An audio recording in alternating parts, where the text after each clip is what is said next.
Excitement is starting to pick up as we get closer and closer to liftoff. And Jessica, it's been a good day so far. Yeah, absolutely. The weather looks perfect and much to Vapor and other Air Force jet pilots' delight. No need for umbrellas today. That's right.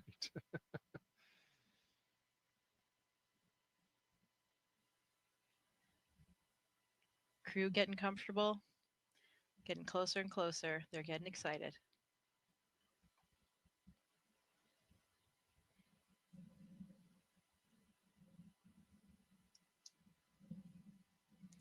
You know, Daryl, it's been 5 years since the Demo 2 mission, which was the first crewed mission of SpaceX. And that was an interesting time. That was actually just after I left the ISS. I left in April of 2020, and Demo 2 occurred in May. And since then, we've had 11 crewed flights. This will be the 11th crewed flight. So this will be the tenth rotational flight for crew members after that Demo 2 flight. So pretty impressive that all of that has happened in that 5 year period. And another fun fact, the Demo 1 mission, which was of course the mission without a crew for that very first test of the Dragon and docking to the space station, that was when Anne McClain was on board for her first How mission about in that? 2019.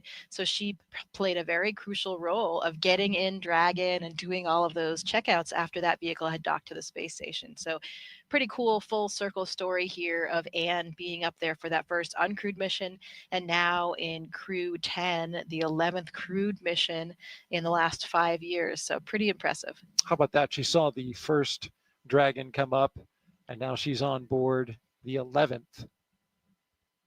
And for you too, right there at the beginning, we're on our 10th operational mission, as you mentioned.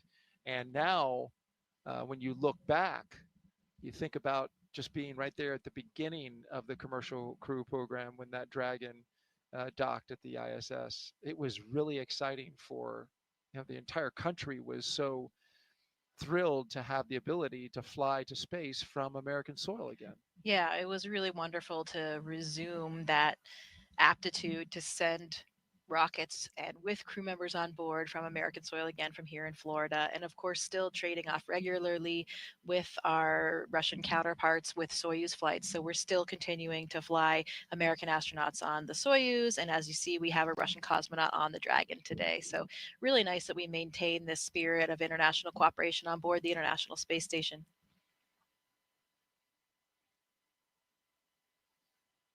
Especially as we said with that 50th anniversary of Apollo Soyuz coming up in July. Another spectacular view. I think it's going to be a very beautiful launch day for all the people on the ground here in Florida.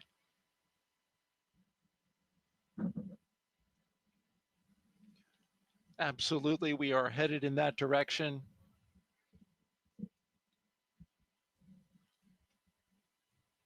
And hopefully so with the weather, because the weather gets a little iffy once we get into the weekend. So this is a prime opportunity to go. Just like that prime number 73 for Expedition 73. That's right. Let's grab another quick social question, Jessica. We're with Jessica Meir, NASA astronaut. Mohammed Therick asks, apologies if I didn't get your name correctly, what lessons from the Crew-10 mission will influence future astronaut rescue and contingency planning for the ISS and beyond? You know, I think for that one, there isn't And really this is Launch something. Control on countdown for crew readiness. We'll be commencing with fuel bleed in approximately 2 minutes. Expect some pressing and venting from the vehicle. And we can see the venting and that fuel bleed that's happening right now as it comes off the transporter-erector. Sorry, go ahead. Yeah, so we talked a little bit earlier about how whatever vehicle you launch on, that vehicle remains docked to the International Space Station as your lifeboat, essentially as your rescue vehicle. Even though you launch and you're not going to land for 6 months or more, you have that vehicle there at all times in case anything happens on the space station, anything happens to a crew member, though we needed to get the crew home safely. So we always have that rescue capability. From time to time, as you've seen in the last few years, we do have various situations emerge. If there's a technical mechanical issue on a certain vehicle, for example. And so we do what we do best here at NASA, and that is adapt and reevaluate and replan. And to me, that has always been the most impressive thing of working at NASA. When I am most impressed about NASA, it's when we have these challenges, because you see NASA rise to the occasion and do what we do best: readapt and be flexible. And that's the same thing for all of these rescue missions. We will replan and do whatever we need to do.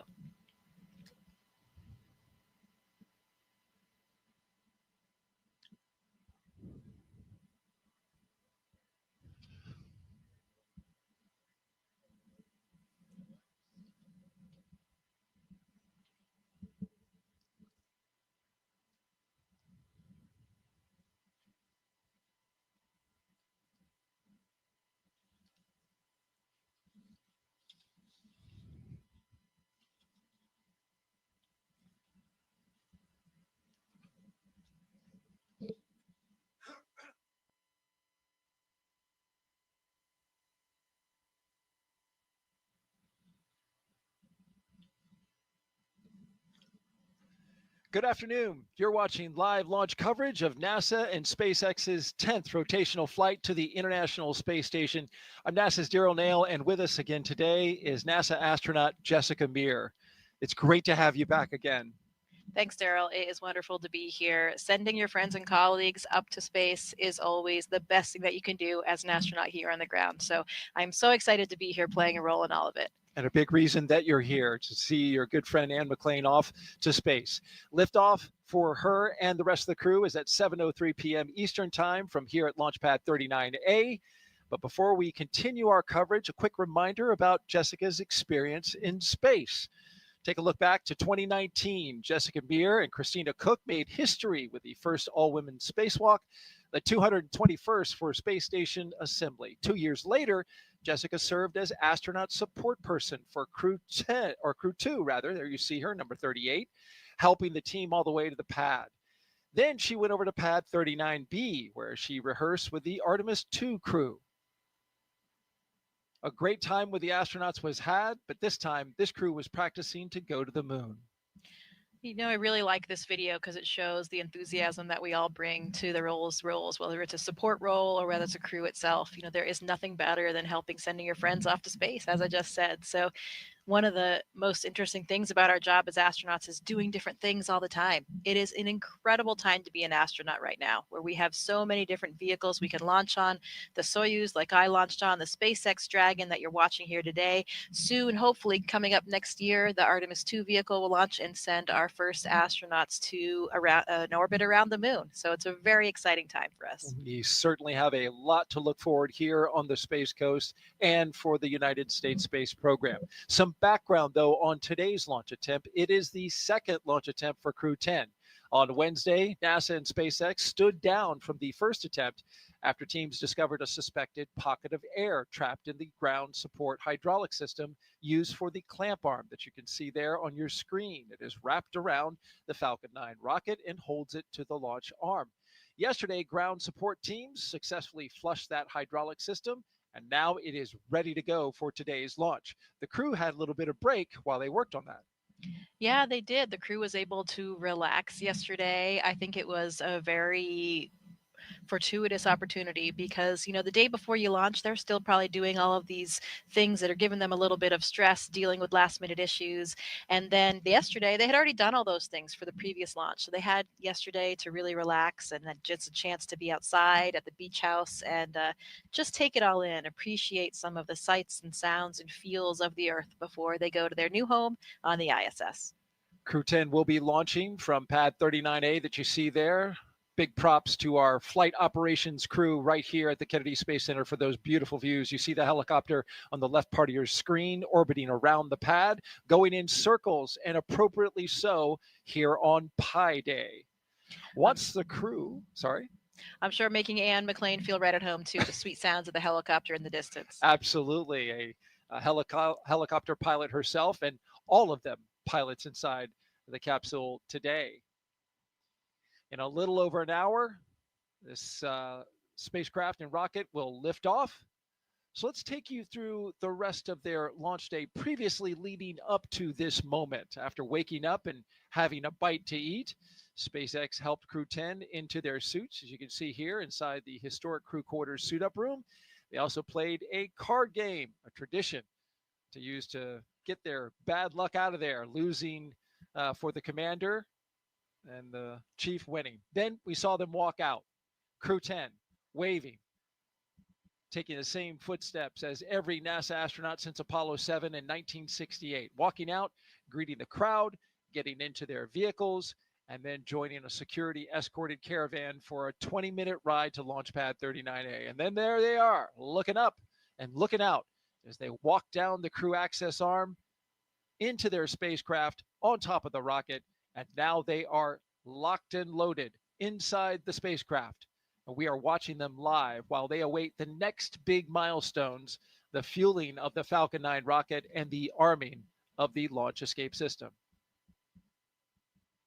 Throughout this broadcast, we've been taking your questions from social media, so keep sending them. Hashtag AskNASA on NASA's YouTube, Facebook, X, and Twitch platforms. Also, for those of you watching on NASA's YouTube channel right now, a reminder to make sure you refresh your player or browser to join our live chat. Now, at this time, we are expanding our coverage and would like to welcome SpaceX and NASA commentators joining us live from Hawthorne, California, where the SpaceX mission team is located. And a great good afternoon and welcome to both of you.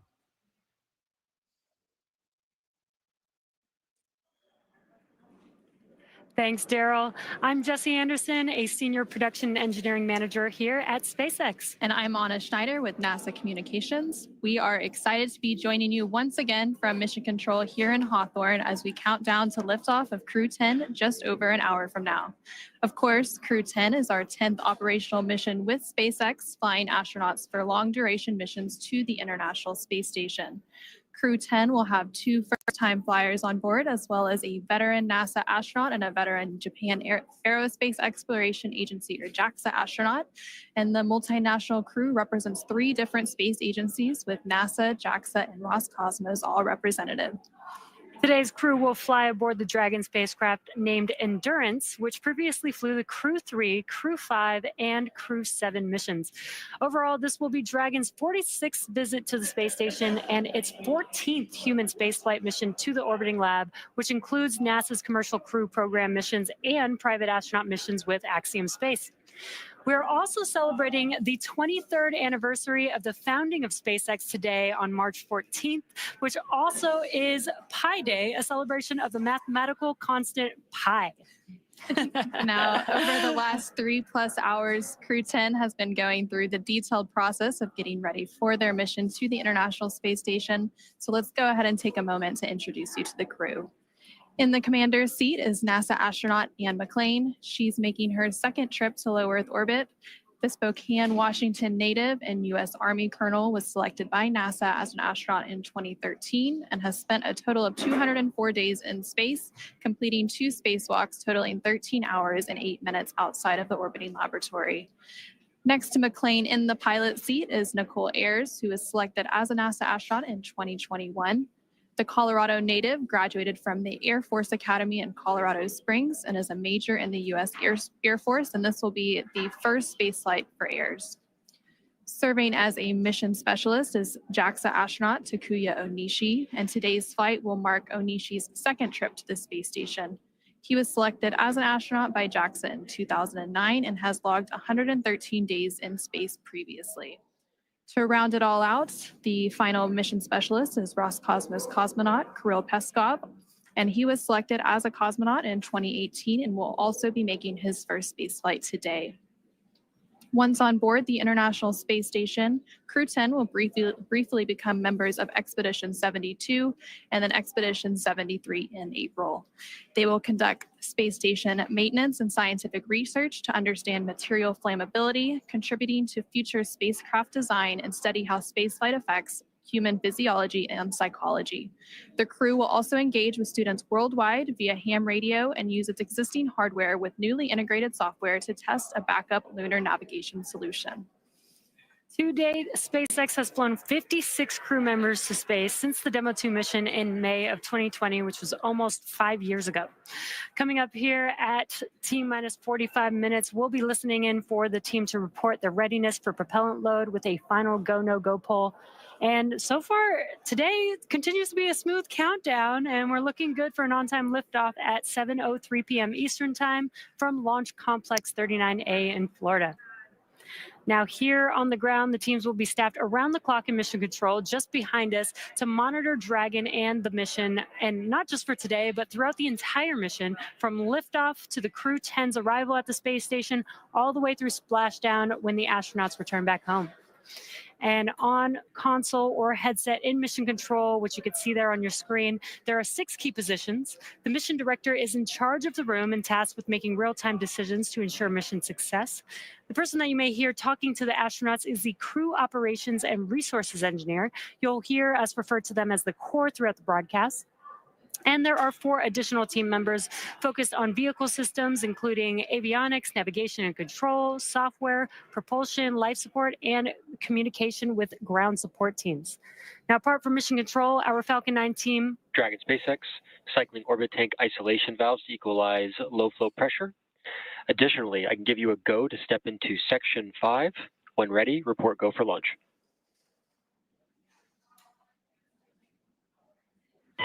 SpaceX Dragon, copy Section 5 and work. Just pausing for some comms between the core and Crew-10. Now, apart from mission control, our Falcon 9 team is currently located in the Launch and Landing Control Center at Hangar X. And we are now less than an hour until launch, and they are settling in for final checkouts, propellant loading, and getting ready for launch itself. Yep, and NASA has its very own set of team members at NASA's Mission Control Center in Houston, Texas, who have been preparing the International Space Station for Dragon's arrival. The teams in Mission Control Houston recently gave their go for launch, confirming that the station is ready to receive Dragon and the new crew. Following liftoff, today's flight to the space station will take about 28 hours, with Dragon flying autonomously the entire way. Docking is targeted for 11:30 p.m. Eastern, 8:30 p.m. Pacific, tomorrow, March 15th. And just like autopilot on a commercial aircraft, the crew always has the ability to take manual control of the spacecraft if needed. And before all of that happens, as the booster returns to the launch site and slows down from supersonic speeds, people in the immediate area may hear a brief double clap of a thunder-like sound known as a sonic boom. Similar sonic booms like this were heard during the return and landing of the space shuttle, and sonic booms like these are one of the hallmarks of reusable systems like Falcon. Here's what some of these booster returns have looked and sounded like on previous missions.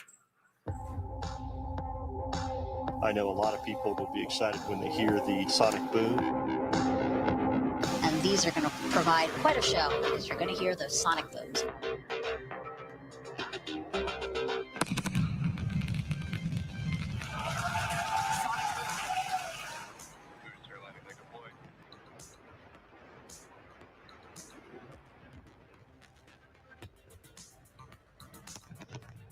That sonic boom is great for us.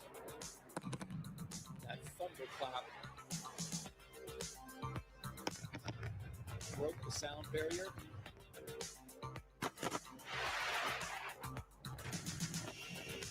Side booster separation confirmed.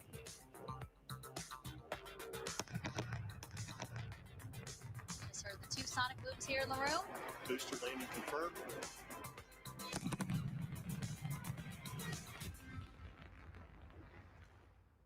We are now at T-minus 57 minutes and counting to today's launch. While we wait, let's check in with NASA's Gary Jordan at Johnson Space Center to see how things are shaping up at Mission Control in Houston. Gary, how's it going? Hey, Jesse. Hey, Anna. Thanks for having me. Welcome again to Mission Control here in the Johnson Space Center in Houston, Texas. We're the hub of human spaceflight at NASA, and the team here is poised for launch and preparing for the crew to lift off and begin their journey to the orbiting laboratory. In the home stretch of rendezvous, NASA and SpaceX flight controllers will enter into what's called integrated operations. Both flight control teams will conduct a series of go, no-go polls for Dragon Endurance's docking to the International Space Station.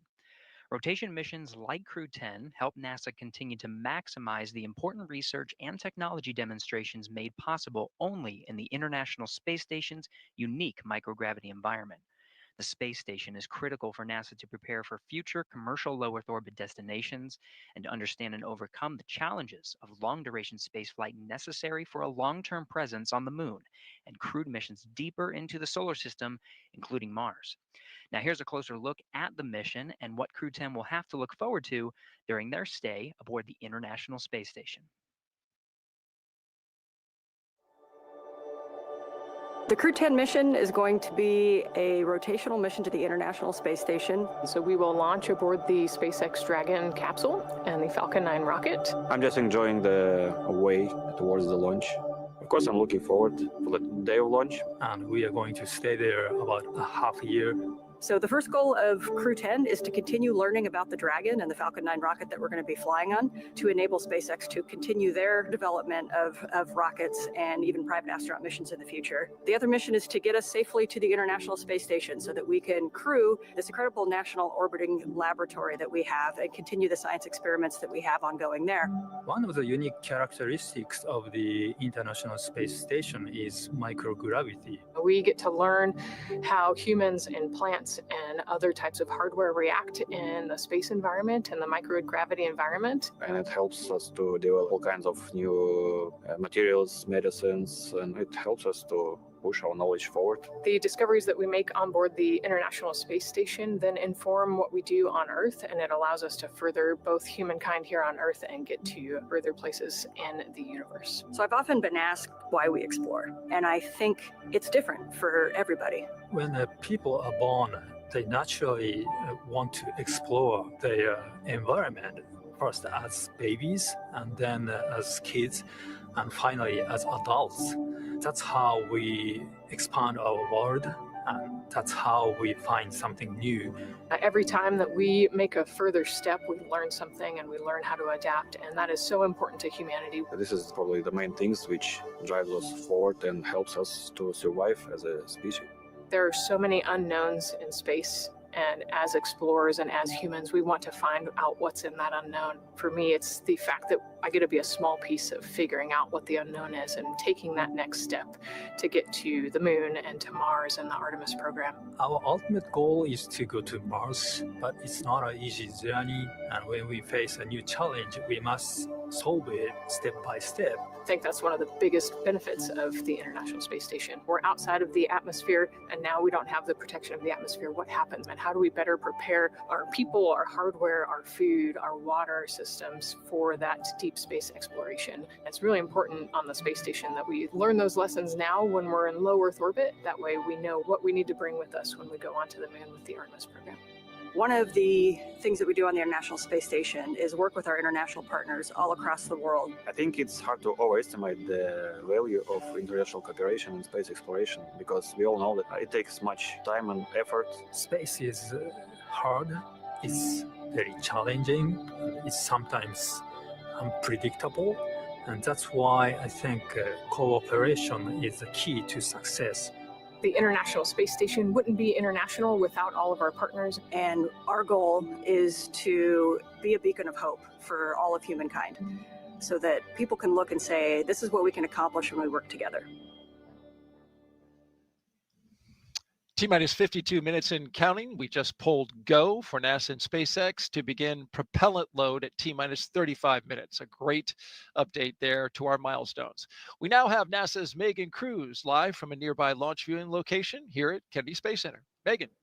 Hey, yeah, back here again today, and the weather is as beautiful as it was Wednesday, and the crowd as excited as ever to see liftoff in less than an hour. Now, we again want to bring in Mike Ravenscroft with NASA's Commercial Crew program. He's on console working the launch today over at Cape Canaveral Space Force Station. Mike, great to have you back. Hi, Megan. Happy to be here. All right. So again, thanks for stepping off console. When we spoke during Wednesday's launch attempt, there was a ground hydraulics issue. What was done to resolve that to get us to launch today? Yeah, Megan. So the team worked really hard on Wednesday during that first attempt to resolve the issue. Unfortunately, we weren't able to get there. So the teams, the SpaceX and NASA team met Wednesday evening, Wednesday night. and developed a troubleshooting plan to go ahead and restore this system back to operational. So we went ahead and met, and Thursday they went off and executed that plan. They went ahead and opened up some of the valves, did some inspections, opened up some of the valves, and went ahead and bled the system. And then they did perform checkouts and performed the checkouts, and the system was nominal at that point. So we got back here today on launch countdown, and did some additional checkouts, normal checkouts that are performed on day of launch, and everything's checking out good. That's wonderful to hear. And it's always great to see teams coming together to resolve issues to get us to launch. Now, as CCP's Launch Vehicle Systems Office Manager, you were also part of keeping an eye on today's booster, correct? Which is flying for its second time. Yeah, Megan. So we watched that booster from the beginning when it's starting to be built, the whole way through production, the whole way through all the testing that's performed, even before it's getting that first launch, which occurred in December for the Empower-E mission. So we track all that, track all the issues that come up from all that in the first flight, and we review all that data. And then when it goes into maintenance for our flight, we are tracking all that work along with SpaceX and ensuring that the vehicle is ready for day of launch and a safe flight for the crew to the ISS. And Mike, last question for you. How do you feel just being a part of NASA's Commercial Crew Program? This is awesome. I can't imagine myself anywhere else. This program, I've been here for quite a while, and this is a family. You get to work with folks from all over the country, from California to Texas to Alabama to here in Florida, and it's just a family, and that's how we feel about each other. We work hard. We get to work with a lot of great contractors, and so day in and day out, you get to show up for work and enjoy what you do. Yeah, and do amazing things together. Mike, thank you so much. We appreciate your time. Thanks, Meg. Appreciate it. All right, let's get back over now to Anna and Jesse and Hawthorne.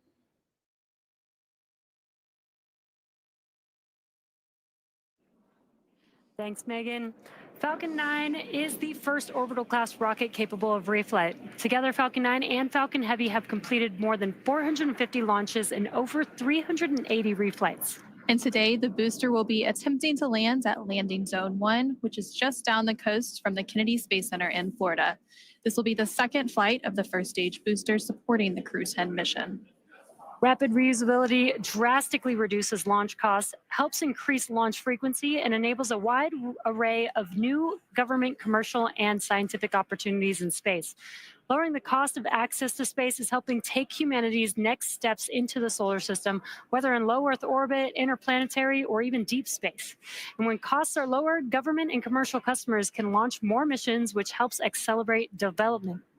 This also helps commercial satellite and private research customers afford to launch more projects to space, which helps stimulate innovation here on Earth. All of this to say, reusability is the key innovation that is making space more accessible for the industry as a whole. And just like the first stage of Falcon 9, Dragon is also reusable. The reusable Dragon spacecraft has flown people to the International Space Station 13 times. And as we mentioned earlier, today's crew will fly aboard the same Dragon that previously flew the Crew-3, Crew-5, and Crew-7 missions. But back to today's mission. We are coming up on T-minus 48 minutes to launch, and our teams are carefully moving through the pre-flight process. Now, a lot of preparations have brought us to this point, including a dry dress rehearsal, static fire on Sunday, and initial launch attempt on Wednesday. Now, we did stand down from that attempt due to a hydraulic system issue, but the teams completed inspections of the ground support hydraulic system used for the clamp arm supporting the Falcon 9 rocket and successfully flushed a suspected pocket of trapped air in the system. Now, all of that hard work brings us to today's launch. And next up in our team has pulled go for LES arm, propellant load, and launch.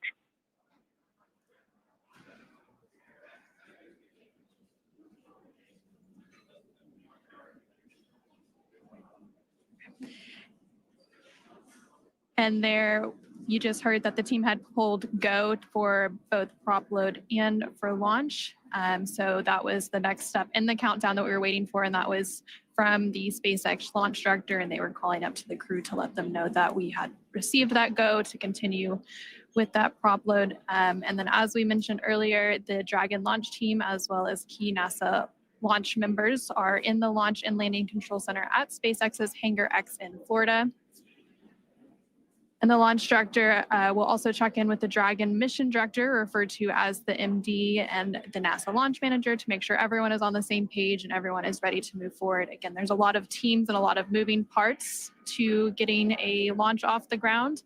And so leading up to the final stages of launch today, you will hear various check-ins on that process. So right now, there on your screen, you can see Crew-10. They are on board Dragon, waiting to get the green light to stow the crew arm for the launch and arm the launch escape system.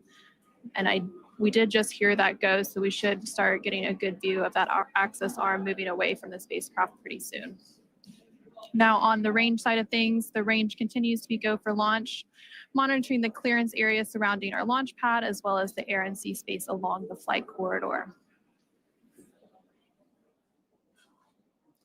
And as you can see in your on the left-hand corner of your screen, the weather is looking great for today's launch. Overall, weather is trending in the right direction, and we currently have less than a 5% chance of violation at our target liftoff time today, which is great.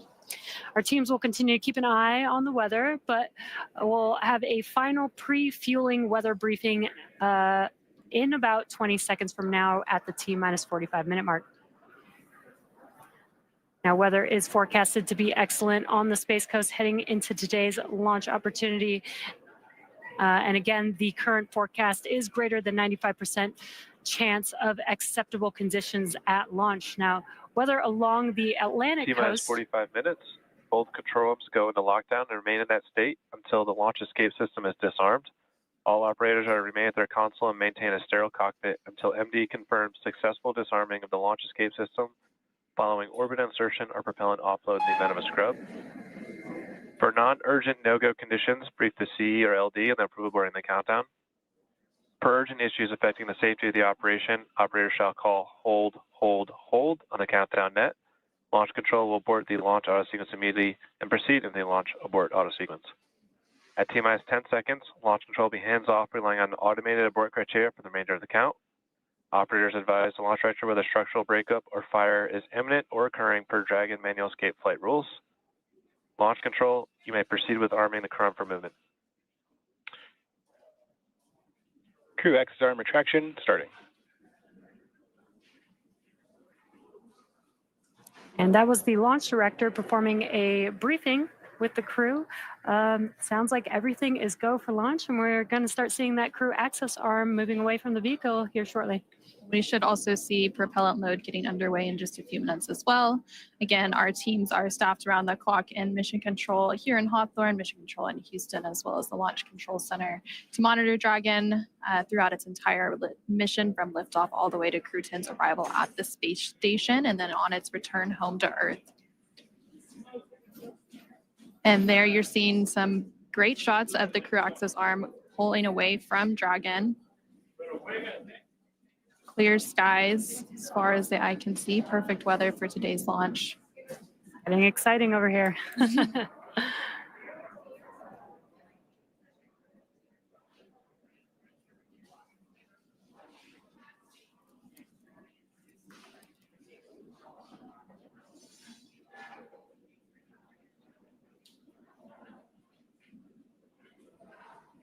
Yeah, weather looks amazing over there at pad 39A. You can see that crew access arm still moving. It'll move all the way to that 90 degrees away from the vehicle. Crew access arm retraction complete. And there we just heard confirmation that the crew access arm has been fully retracted. That process is now complete. Again, the next step in our process leading up to today's launch at 7:03 p.m. Eastern, 4:03 p.m. Pacific will be the propellant loading, and that should be getting underway here shortly. In the meantime, let's go ahead and check back in with Daryl at NASA's Kennedy Space Center in Florida. All right, thank you very much, ladies. Back here with NASA astronaut Jessica Meir as we orbit the launch pad, Launch Complex 39A here at the Kennedy Space Center, going in circles on Pi Day. Seems fitting, Jessica. Absolutely, it does. This is the day for it. We've got a few milestones coming up here in the next few minutes. We're going to close our visors at T-minus 39 minutes. and then start the process of getting that launch escape system armed. As we just saw, the crew access arm has moved away. So if there were to be an emergency, going through the crew access arm is one option up until the point in which the launch escape system is armed, and then it's off the top of the rocket. Yeah, that's right. That launch escape arm could actually swing back in just about 30 seconds. And during that time, the crew would actually be unbuckling their seatbelts and getting ready to egress. So that timing would work out. I just closed, arming the launch escape system. Copy, Dragon. You are go for 6.6 arm launch escape.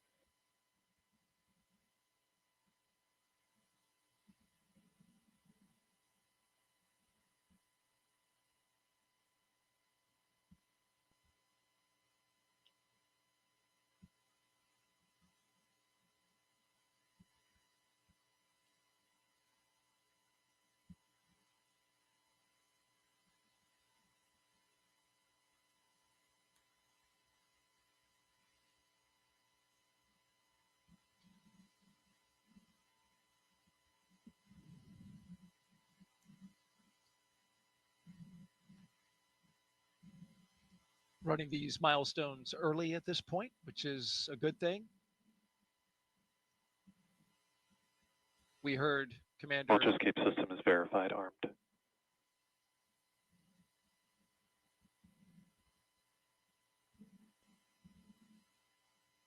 There we have the verification that the launch escape system is armed, a high energy system that could be very much needed in case something were to happen to the rocket. Yeah, that's something that the astronauts on board can actually hear. They can hear it being armed. They get this sort of loud thump that they hear. And of course, that launch escape system, it consists of 8 Super Draco thrusters. It's only used for an abort in this case. And it's armed 2 minutes before the loading of the fuel. And I'm wondering about your thoughts in this moment as you hear Commander Ann McLean get these systems ready. Your friend, your fellow classmate, getting ready to go. Yeah, I think things are getting very real right now. It's really interesting on launch day. You know, I know from my own experience, sometimes you actually have to remind yourself that it's actually launch day because you have been through this whole series of readiness and all of these checks and all the comm checks and all the physical actions so many times in various simulations. I remember on my launch, I really did have to remind myself, I'm looking at my monitor, I'm going through all of these different cues and the procedures, but then I would hear something, maybe the groan of the fuel in the lines or a slight movement of the rocket. And that was what made me realize, oh, wait a minute. At the end of this one, I'm not going to be going home and going to dinner. I will be in space. So perhaps that realization is kind of setting in for these 3 astronauts and cosmonaut. I'm sure it's a little bit different for Anne and Tak, who have gone through a launch before, totally new for Nicole and Kirill. So a really nice blend of experience in that Dragon capsule today. And a beautiful scene outside as we head towards sunset. We'll be lifting off just before then at 7:03 p.m. Eastern Daylight Time. Sunset right around 7:30. It should make for a beautiful launch for those who are gathered in the area to watch. The sky will become lit up as the sun dances with the exhaust from the Falcon 9 rocket. These launch escape systems that we're talking about are, of course, a vital component of any vehicle that contains astronauts on board. And it's something that we hope, of course, to never have to use. But the few times historically when we have had to use them also provide such a testament, such a great test of that system. I remember very well Nick Hague and Alexei Ovchinin's abort on the Soyuz that happened in 2018. I was in training at the time in Star City, and that abort happened when they were at about 30 miles up, and they ended up going up to about 50 miles and then landing safely due to the very reliable, highly functioning abort system. Search and rescue teams were there to pull them out in about 10 minutes. And a really stressful day, of course, for everybody. And thankfully venting for propellant load.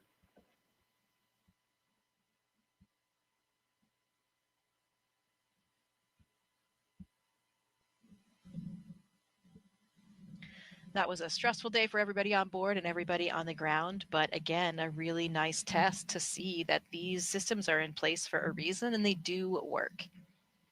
Nick Hague went to space that day and came right back. And fortunately, everything went well. And he was able to return to the ISS, and he's up there now. Yeah, he's up there right now waiting for this mission to join him. I know that he's very much looking forward to giving Anne and her crew a big high five, especially for those 8-ball classmates, but really for everybody on board. We joke in our class that, you know, Nick launched 2.5 times so far for his 2 missions to space, but he's got a little bit of extra experience. We have learned so much during your time here, Jessica, spending it with us, giving us your insight and talking about your experiences in space flight. We appreciate it deeply. Also, the audience appreciates it as they continue to ask questions on NASA's social media channels, #AskNASA, Twitch, Facebook, YouTube, and X. Dolores Kiefer asks now, can the ground crew talk to the astronauts during fueling?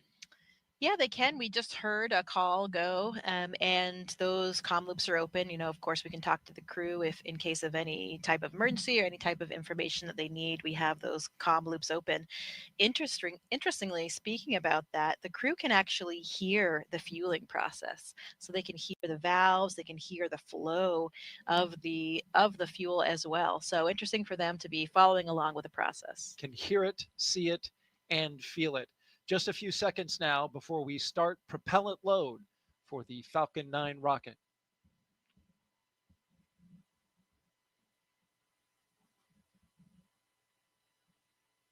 The launch auto sequence has started. And here we go. Tanks are being filled. Prop load is underway. A very dynamic time for the astronauts and the ground crews.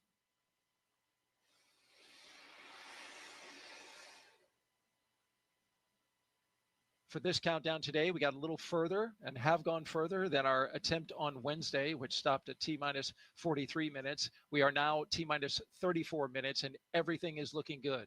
The vehicle is go, spacecraft is go, ground teams are go, and now we are tanking this rocket.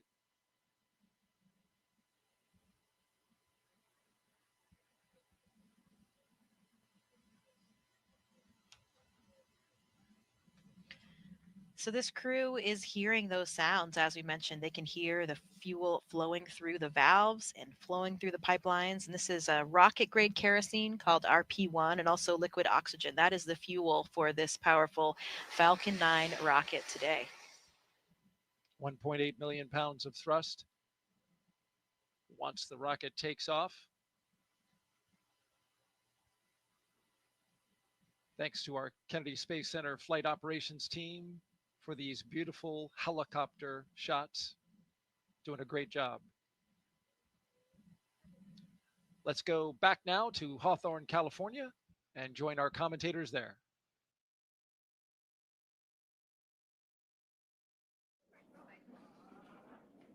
We are at T-minus 33 minutes from launch and getting closer and closer to launching Crew-10 into space. After the long-duration mission is complete, Crew-10 will be the first NASA commercial crew mission to target a return splashdown in the Pacific Ocean. NASA and SpaceX have been working together toward certification and readiness for Dragon recoveries on the West Coast. Since 2019, Dragon recoveries have primarily occurred off the coast of Florida. SpaceX is moving Dragon recovery operations to off the coast of California to allow Dragon to complete its deorbit before safely jettisoning the trunk over the Pacific Ocean, comparable to the first 21 Dragon missions. Crew splashdown locations are near Los Angeles, Oceanside, and San Diego. The recovery vessel Shannon will be stationed in Long Beach, California to support the new operations. And to establish this capability that improves public safety, NASA and SpaceX worked for months establishing new sites, obtaining regulatory approvals, performing engine assignments and software changes, as well as tabletop exercises and flight rule updates. It'll be really exciting to see Crew-10 come home after they're done with their long duration mission.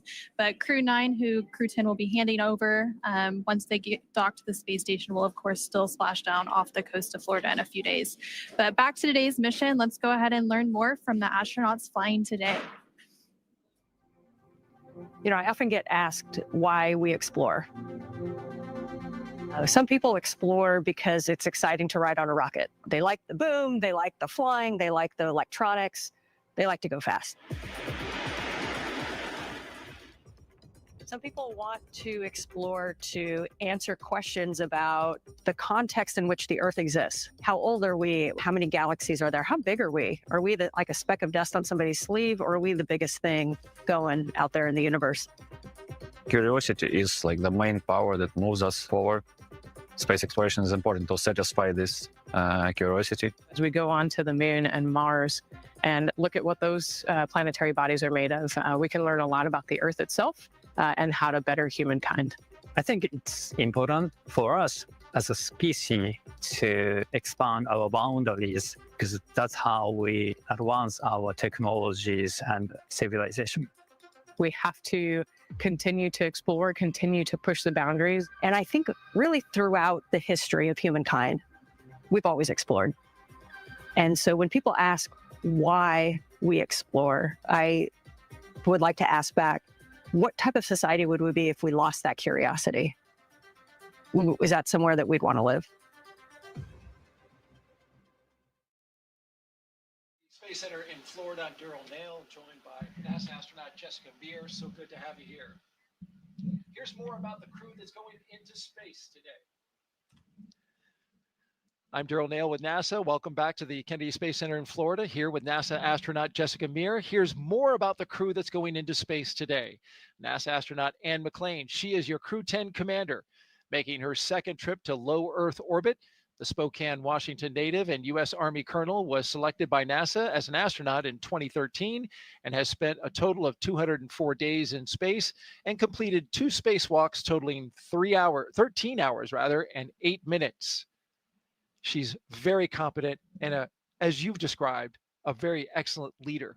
Absolutely, a natural leader, and it is so thrilling to be here watching her do what she was born to do and leading this crew to space today. Sitting next to her is the pilot for Crew-10, NASA astronaut Nicole Ayers. She was selected as a NASA astronaut in 2021. The Colorado native graduated from the Air Force Academy in Colorado Springs and is a major in the U.S. Air Force. This is her first space flight, and she's pretty excited about it. Absolutely. Takuya Onishi. He is the JAXA astronaut, serving as a mission specialist. Today's flight will mark Onishi's second trip to the space station. He was selected as an astronaut by Japan Aerospace Exploration Agency in 2009 and has logged 113 days in space, and he will eventually be the station commander. Yeah, that will be a very nice moment to see as Anne hands over those leadership reins over to Tak. Transfer of controls from her as the commander of the SpaceX vehicle over to Tak to be commander of the space station. So great opportunity for leadership for both of these experienced crew members. And the second mission specialist is Kirill Peskov. The Roscosmos cosmonaut was selected as a cosmonaut in 2018 and will be also making his first space flight today. This is really the ultimate of Kirill's very curious and adventurous nature. I hear he loves to discover all aspects of and areas of Russia and the US now in his SUV, and he is always exploring. So this will be the ultimate of his exploration today for him and for all of his crew. And all 4 of these crew members are pilots. They speak that common language of aviation. That must be comforting to all of them. I think so, and I think it has brought them closer together as a crew. They can almost read each other's minds, they say. Sometimes, you know, they don't even need words, and they have this shared sentiment, this shared language. It makes them a very synchronous, cohesive crew. And for the past year and a half, that crew has been training diligently to be ready to help conduct science investigations aboard station. The crew will perform biomedical research and technology demonstrations over the 4-month expedition. Commander Anne McClain is participating in the Canadian Space Agency space experiment involving heart health. This headband is actually connected to sensors throughout my body, and they are collecting real-time data on my heart rate, oxygen saturation, and my respiratory rate. Imagine the day where you go see your doctor because you're concerned about your heart health, and they give you these sensors to wear, and they get this massive comprehensive look at your cardiovascular health over multiple days doing multiple activities. Another science investigation on board involves tiny materials inspired by our own DNA that could help be used here on Earth with those people who suffer from arthritis in their knees.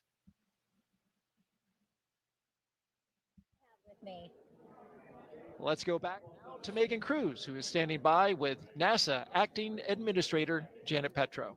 Yeah, that's right. Acting administrator since January. And then, of course, before that, center director here at Kennedy since 2021. And how does it feel to be back here to watch another Crew launch? Oh, my God. I can't, Megan, tell you how excited I am to be here. And I was here the whole week. You know, we had unfortunately had the scrub on Wednesday. But I cannot explain the feeling of coming back home. You know, I love this center. I love this workforce. I love the mission that we have here at the center. So it was very exciting. You know, in DC, it's not my normal job jar down here at the Kennedy Space Center being center director where, you know, I had the workforce and the mission. So I'm super excited to be back here and to be able to witness this launch later tonight. Yes, absolutely. Launch is going to happen here shortly. And, you know, I know we've been talking about this a lot in the broadcast that every single member of Crew-10 is a pilonaut. Yes, actually. A pilot.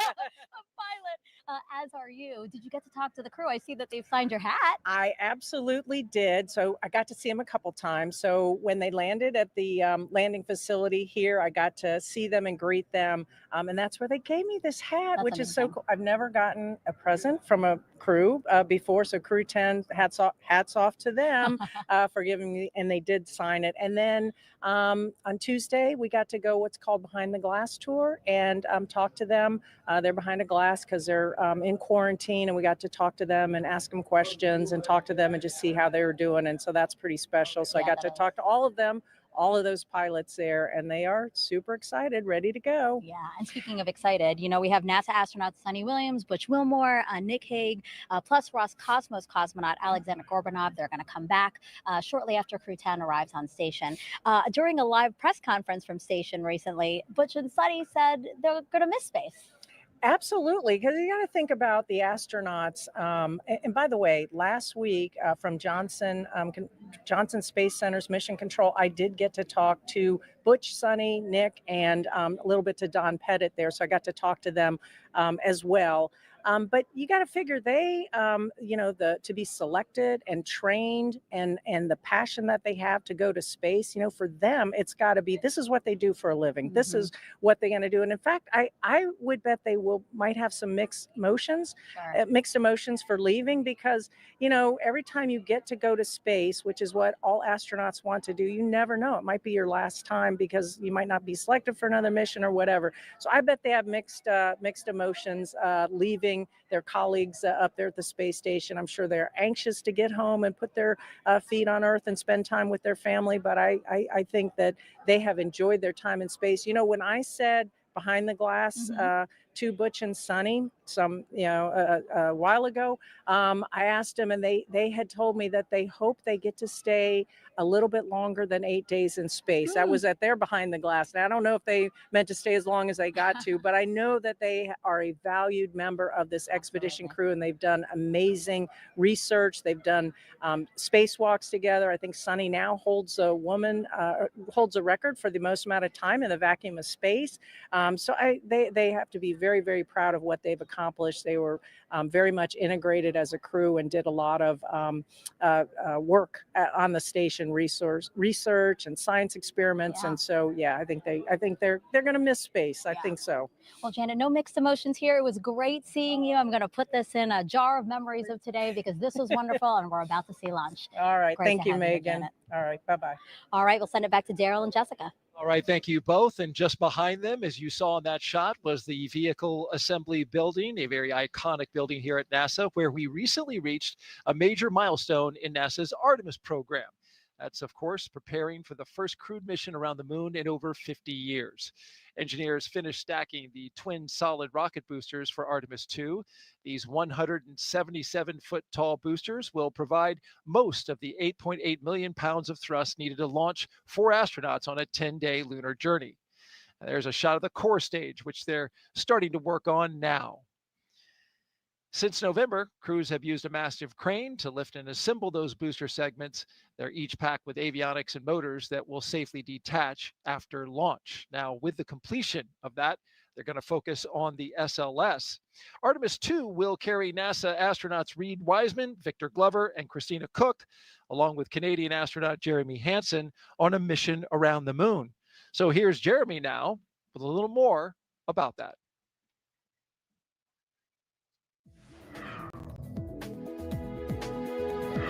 Hey everyone, I'm Canadian Space Agency astronaut Colonel Jeremy Hansen, mission specialist for the Artemis 2 mission.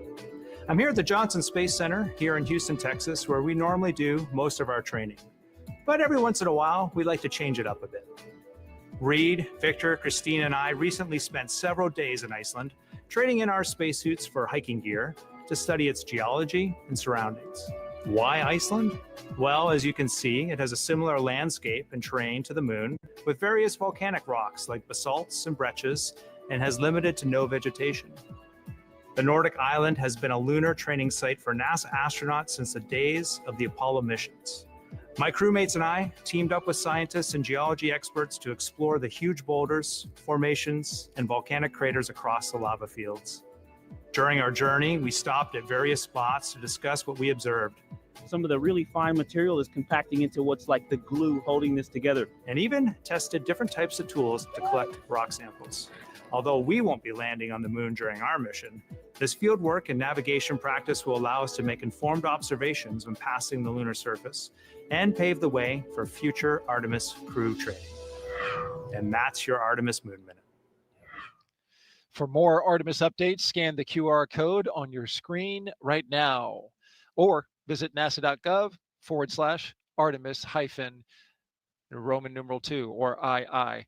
You don't have to worry about getting updates there, though, because, Jessica, you are friends and former classmates with both Victor Glover and Christina Cook. Yeah, that's right. They are my astronaut classmates, like brothers and sisters, and it has been so exciting to see this Artemis journey. I was here for the Artemis 1 launch, and that just made it all so real. We saw the hardware, we saw the vehicle, we saw the launch, and we knew that the next time that vehicle launched, it would be with my friends and colleagues on board. So it was an incredibly exciting moment for all of us as astronauts. That launch coming in February of 2025, currently scheduled on the calendar. Let's go back now to SpaceX in Hawthorne, California.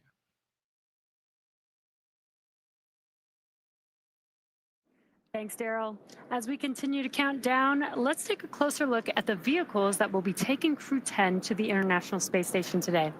Falcon 9 is a 2-stage rocket developed and manufactured by SpaceX, known for its safe, reliable, and cost-effective access to space. It's also the first orbital-class rocket capable of reflight. And sitting at the top of Falcon 9, Dragon and its trunk stand over 26 feet tall. There are 2 windows on the spacecraft, plus one underneath the nose cone. The nose cone opens shortly after launch to expose the forward bulkhead thrusters and docking mechanism that will connect with the space station. Dragon's trunk holds solar cells, which power Dragon while it's in free flight, and the trunk can also carry unpressurized cargo. Now, Dragon has played a significant role in advancing our future in space by safely transporting crew to and from the space station. There are currently 4 Dragon spacecraft supporting human spaceflight missions that have docked to the station. And there you can see them on your screen. That is Endeavour, Resilience, Endurance, and Freedom. Now, designed to be the safest spacecraft ever flown, Dragon is capable of carrying up to 7 passengers to and from Earth orbit and beyond. And Dragon has 16 Draco thrusters that can be used in space to help navigate the spacecraft to its destination, each providing 90 pounds of force. That doesn't include the 8 Super Draco thrusters used for an abort, which are no longer active once the crew is in orbit. Dragon has flown 49 times with 15 human spaceflight missions since 2020, when Dragon became the first private spacecraft to take humans to the International Space Station. In that time, Dragon has flown over 1,000 experiments to space and 56 crew members representing 14 different countries. Dragon has proven to be a versatile spacecraft. It can autonomously dock to the space station when outfitted with the International Space Station docking adapter, as it is for today's flight. When it's not going to the space station and in free flyer mode, the docking adapter can be swapped out for a cupola. Another option that we have is the Skywalker hardware, which supports extravehicular activities as the crew used during the Polaris Dawn mission. Now, continuing down the vehicle, we do have the second stage.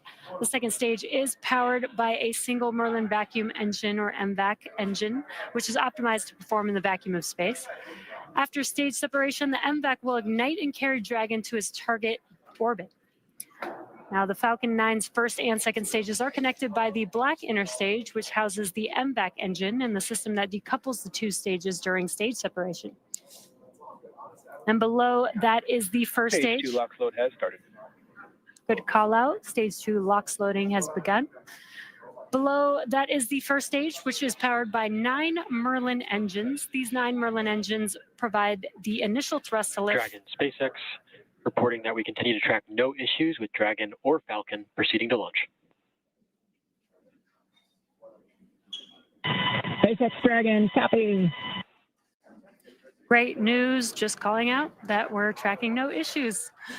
These 9 Merlin engines provide the initial thrust to lift Falcon 9 off of the ground through the lower, thicker parts of the Earth's atmosphere. Now, each of these Merlin 1D engines delivers about 190,000 pounds of thrust at sea level, which gives Falcon 9 a combined 1.7 million pounds of thrust. And after stage separation, stage 1 will return to Earth for recovery and reuse on a future mission using a combination of the Merlin sea level engines and the 4 titanium grid fins located near the top of the booster, which will guide it during its re-entry and landing. The Falcon 9 first stage is also equipped with 4 landing legs that deploy and allow for vertical landing on a drone ship or landing pad. Now today, we will be attempting to return the booster to land at landing zone 1. The second stage will power Dragon into its initial low Earth orbit before separating, leaving Dragon to continue its journey to the space station using its own thrusters. About 40 seconds after separation, Dragon's nose cone deploy sequence will begin, exposing the guidance navigation controls that help Dragon autonomously fly to the space station. With T0 coming up in just under 15 minutes, our teams are doing a series of system checks to ensure Dragon and Falcon 9 are ready to go. And we are still looking good for an on-time launch today. Both Dragon and Falcon 9 continue to be healthy. As we continue to listen and watch the countdown, our teams are preparing the vehicle for flight. Propellant loading of both RP1 and liquid oxygen began at T-minus 35 minutes. And we also heard the call a few minutes ago that the launch escape system is armed. The launch escape system is designed to propel Dragon away from Falcon 9 in the event of an emergency during launch. Now, the range, which is monitoring the keep-out zones among other key flight requirements, also continues to report no issues, and they are go to support today's launch.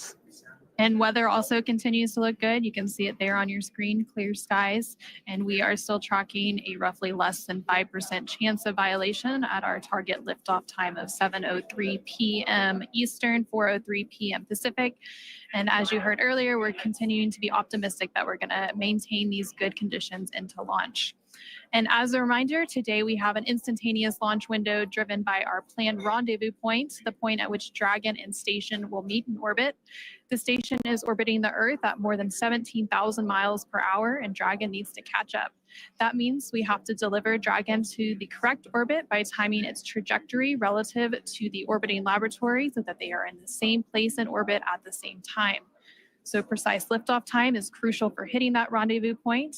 And at this point, if we hear a hold for any reason, we would have to stand down and target our backup launch opportunity, which is Saturday, March 15th at 6:41 p.m. Eastern, 3:41 p.m. Pacific. But again, everything and all the systems continue to be go. And for now, we're going to go ahead and turn it over to Gary at the Johnson Space Center for a quick status update from Houston. Hey, thank you, Anna. Back here in the International Space Station Flight Control Room at NASA's Johnson Space Center in Houston, teams continue to work around the clock to monitor activities aboard the Orbital outpost. Leading the teams inside the room is Flight Director TJ Creamer. The team in Mission Control Houston, the team in Hawthorne, and the astronauts aboard the space station will track the autonomous docking of Dragon Endurance when they enter joint operations. This will happen when the spacecraft enters the approach ellipsoid, the invisible boundary stretching 4 by 2 by 2 kilometers that helps us monitor all arriving and departing spacecraft, is essentially the neighborhood of the space station. Once docked, crew members in both Dragon and aboard the station will perform a series of leak checks, then work to open the spacecraft's hatch for Crew-10 to float into the station and begin their stay. We anticipate that the hatch will be opened about an hour and a half after the docking. When they enter the orbital outpost, Crew-10 will be greeted by the rest of their Expedition 72 crew and will come together for opening remarks. That's all from us here in Mission Control as the anticipation continues to build for launch in under 20 minutes. How's it looking on the Space Coast, Daryl? We're looking great, Gary.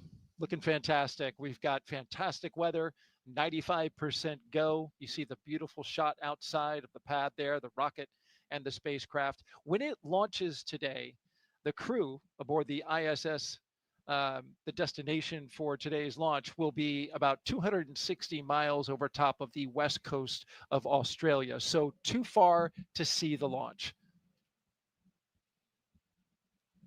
It's nice to see a rocket go off when you're on the ISS, but unfortunately it won't be the case this time. Oh yeah, it is a wonderful thing to see when your crewmates are heading towards you. I remember a photograph that Christina Cook took of my Soyuz approaching the station, and one of these incredible opportunities that you could see the outline of the trajectory of the Soyuz as it approached, and it's such a beautiful image. It's a shame they won't be able to see it, but they will be so excited to have their crewmates come on board. And we're about to hear from the crew here before launch. We'll hear from them after launch. It'll be special. They have some important things to say. Oh, absolutely. I am very excited to hear these final thoughts coming from the entire crew right before launch. Okay.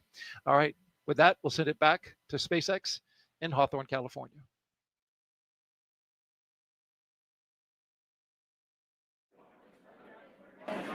Thanks, Daryl.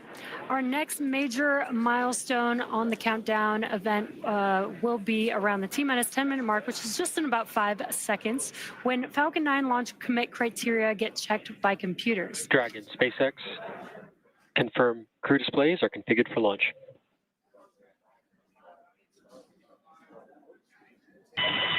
SpaceX Dragon, displays are configured for launch. And with that, this is the pilot, Nicole Ayers. And on behalf of Crew-10, we'd like to say that today we celebrate the countless individuals all over the world that have made this journey possible. To the engineers, instructors, flight controllers, scientists, and leaders who worked tirelessly to get us here, thank you for your dedication to the safety and success of this mission. And a special thank you to our friends and families for your unwavering love and support. This mission is a testament of what humans can achieve when we work together. Go Crew-10!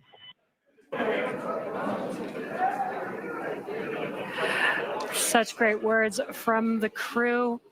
Again, and some cheering going on. You can see that on your screen. SpaceX copies. And from the entire SpaceX team here, it's been a pleasure working together to prepare for this mission. And from all of us, good luck, Godspeed, go Crew-10, and enjoy the ride.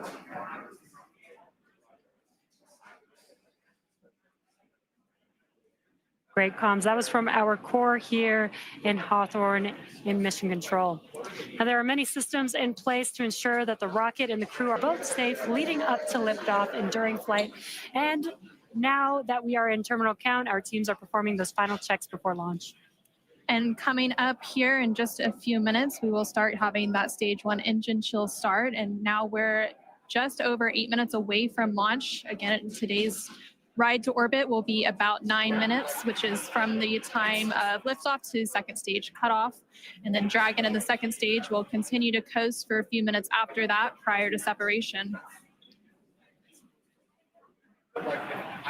You'll hear some performance calls along the way as we get into the final countdown and then after liftoff. And these are SpaceX flight controllers reporting on trajectory, speed, booster performance, and other key milestones. So some of the callouts you will hear after liftoff are a combination of letters and numbers, which will mark different abort zones throughout the flight up the eastern seaboard. The first two are 1 Alpha and 1 Bravo, which are abort modes available while the first stage is firing. And then the next round of numbers and letters you'll hear are 2 Alpha through 2 Echo, though you'll only hear the 2 Alpha call on the public loops, and those will come into play once the second stage kicks in. And then diverting a little bit from the other naming system, you will hear the call out Shannon, which refers to Shannon, Ireland. And this call means the crew could target off the coast of Ireland if they needed to abort late in the second stage burn.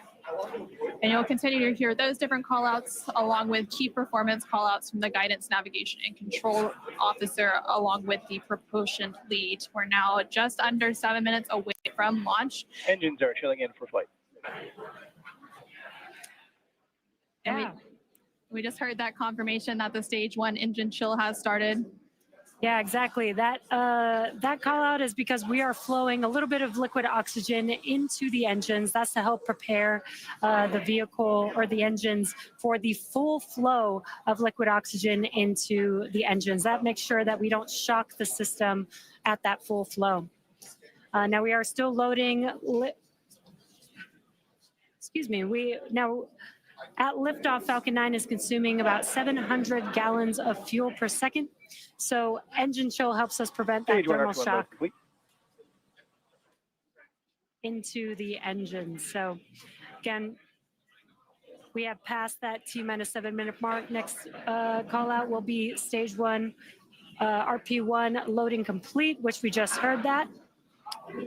And the RP1 is densified kerosene or rocket fuel that will propel the crew into orbit.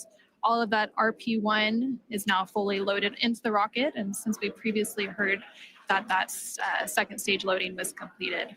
We are still loading the liquid oxygen or LOX onto the first and second stages, and this is the oxidizer needed to combine with the densified kerosene that just finished loading. The RP1 liquid propellant needs an oxidizer to combine with in order to ignite.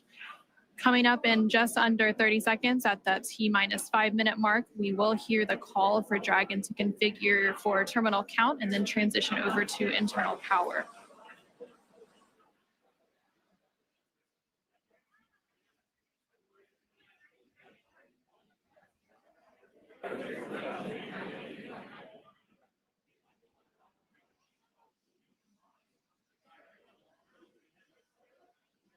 Tanks are pressing for strong back retract. Dragon is in configure for terminal count. And there we just heard that call out for terminal count. So now Dragon onboard computers will take control of the spacecraft. And we also heard that the propellant tanks on Falcon 9 are getting ready to pressurize, adding some additional structural support to the rocket as we get ready for that strong back to retract. And that strong back provides access to Falcon's 9 fueling. Strong Falcon back 9's fueling lower lines. has started. That strong back lower has now started. And again, that strong back provides access to Falcon 9's fueling lines and umbilicals for both propellant load and the different gases being loaded on board. And what you should see on your screen is there's those clamp arms that are around the second stage just below Dragon. They're going to open up, and once they're fully open, then that strong back or the TE can begin to recline away from the vehicle. Now, initially, we are going to recline that TE just about 2 degrees away from the vehicle, and then we will fully move the TE about 45 degrees away up at T0. And they're maybe a little hard to see on your screen, but the clamp arms are opening up there. There's a better view. Looks like the clamp arms are now fully open, so that TE will begin to move away from the vehicle. Very slow and slight, but just enough to get two degrees away from the vehicle. And then coming up in less than 30 seconds at the T-minus 3 minute mark, the first stage liquid oxygen or LOX load will complete. And we'll continue to check through a couple more fueling milestones, including one around the T-minus 2 minute mark before flight, where we'll hear liquid oxygen loading is complete on the second stage. And now you see all of those white clouds on your screen. Those are clouds of vapor, and they're completely normal, and we'll see them continue to build up as we get closer to launch. This is because liquid oxygen is super chilled, so a little of it will boil off in the warmer Florida air.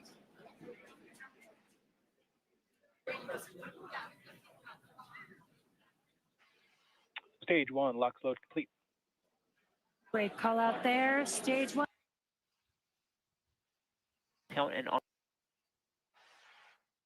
Putting liquid oxygen onto stage 2, and that'll wrap up here at the T-minus 2 minute mark, just about 20 seconds from now.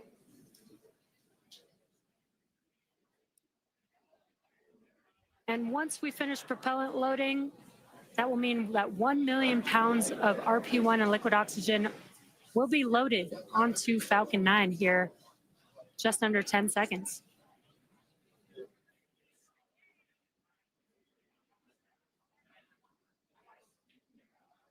Stage 2, LOX load complete. We just heard confirmation that the stage 2 liquid oxygen loading is now complete. We are under 2 minutes away from launch. Gas closeout has also begun. So we're now isolating all of the feed lines for the different gas systems from the Falcon 9 rocket. And those gases will then get vented overboard through umbilicals and the strong back. And you just heard that call out that Dragon is an Ground gas aisle. closeouts, expect loud venting. Well, you can hear that venting now. Obviously, rockets are very loud and the sound can impart pressure loads back on the rocket itself. The ton of water absorbs and prevents the sound from hitting the structure and reverberating back onto the rocket. And that call out for auto idle puts the rocket in a state the flight computers understand before it takes over, making sure the transition to final countdown is smooth and all the flight computers on board are in sync and configured for launch. Falcon 9 is in startup. And now we just heard that Falcon 9 is in startup. Commander is in countdown. And in the final countdown, less than a minute to go. And at the time of launch, the space station will be flying 260 statute miles over the west coast of Australia. Dragon, SpaceX. Go for launch. And great call out. SpaceX, Dragon Crew-10, copy, go for launch. Great call out that we're go for launch. And we do have a large crowd here in front of Mission Control, T-minus 30 seconds. waiting to watch Crew-10 take off today.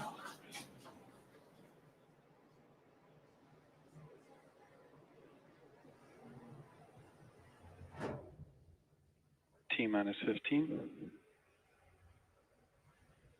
T-minus 10. 8, 7, 6, 5, 4, 3, 2, 1. Ignition and lift off. Go SpaceX, go NASA Crew-10. Copy, 1 Alpha. And liftoff of Crew-10 now Vehicle soaring to the pitching down International Space Station. 1.7 million pounds of thrust now propelling Falcon 9 and Crew-10. And we're continuing to get good call-outs on the first stage performance so far.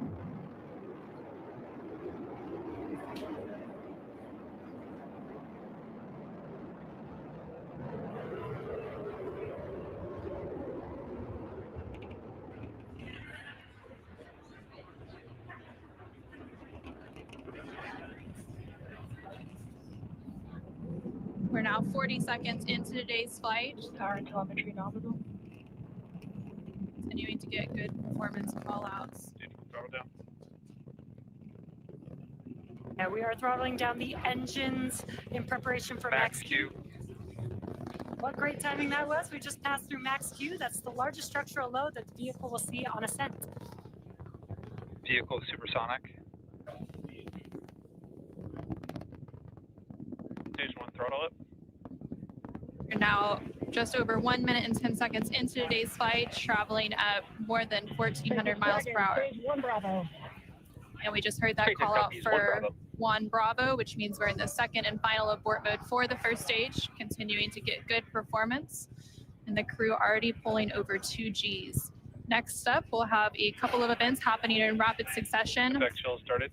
First will be that engine chill on the second stage impact engine, which we just heard. And then we'll have MECO, or main engine cutoff, where the 9 engines on the first stage will cut off ahead of the first and second stages, will be separating from one another. Then the single Merlin vacuum engine on the second stage will ignite and continue to carry Crew-10 to orbit while the first stage begins its journey back to Earth. Now we're just 2 minutes into today's flight. The vehicle is traveling just under 4,000 miles per hour. We're just about 20 seconds away from those events that Anna just mentioned. The 9 Merlin engines will shut down here in just about 10 seconds for MECO, stage separation, and SES-1.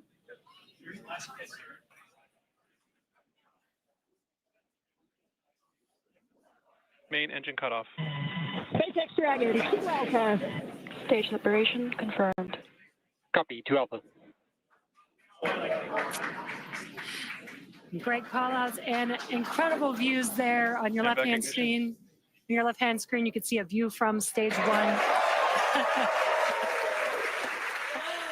And an extremely excited crowd here in Hawthorne. Awesome views of that boost back burn on the first stage, as well as the MVAC engine igniting on the second stage. Great views there. Now the booster is in its boost back burn. This is the first of 3 burns as it makes its way back down to Earth. This will last about 45 seconds. And the Crew-10 crew is still on board Dragon, attached to Falcon 9 second stage, which you can see there on your right-hand screen. And we're now at 3 minutes and 20 seconds into today's flight. The vehicle is traveling about 6,500 miles per hour. They are on their way to the space station. And we did have that confirmation coming up of the boost back shutdown. And then coming up at the T plus 6 minute mark. And there we have our first images of the crew inside the Dragon spacecraft as they make their way into orbit. And the crew Dragon, SpaceX, nominal trajectory. continuing to get good call outs. SpaceX Dragon, copy nominal. Stage 2, it continues to be on power with in its firing until we get to that second stage engine cutoff around the 9-minute mark of flight. About 5 minutes of flight to go before Dragon will be flying free.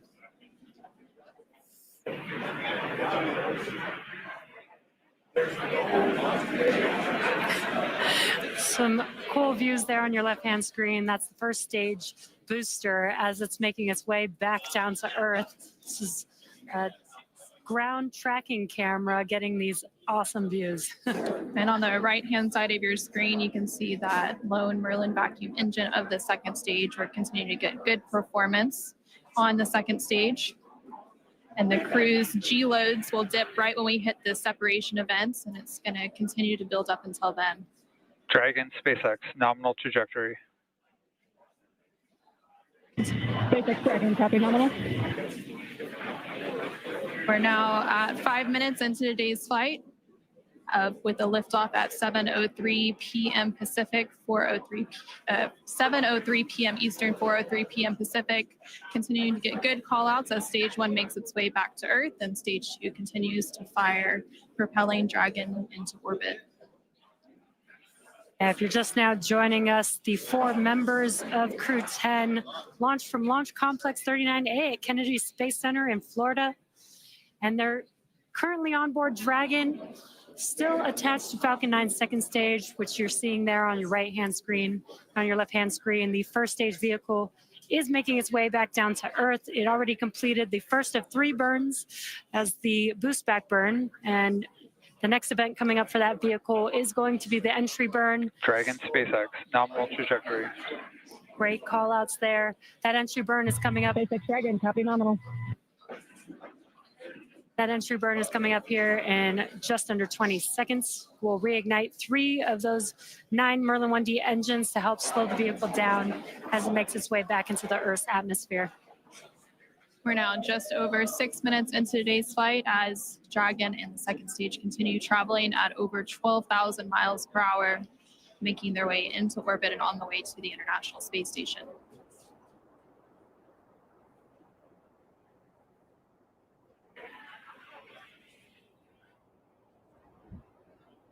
There we just saw on the screen, it was very quick, but we had the entry burn, which we got some cool views of that from the ground, which is awesome. Now the next event coming up will be the landing burn for the first stage. That's coming up here in about 30 seconds. Dragon, SpaceX, nominal trajectory.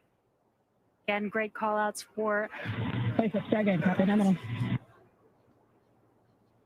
Confirmation there from the crew as they continue to make their way into orbit. Now 7 minutes into today's flight, the first stage making its way back down to Earth and the second stage continuing to fire. This is an awesome view. Let's see if we can see the center engine relight for that landing burn here in a few seconds.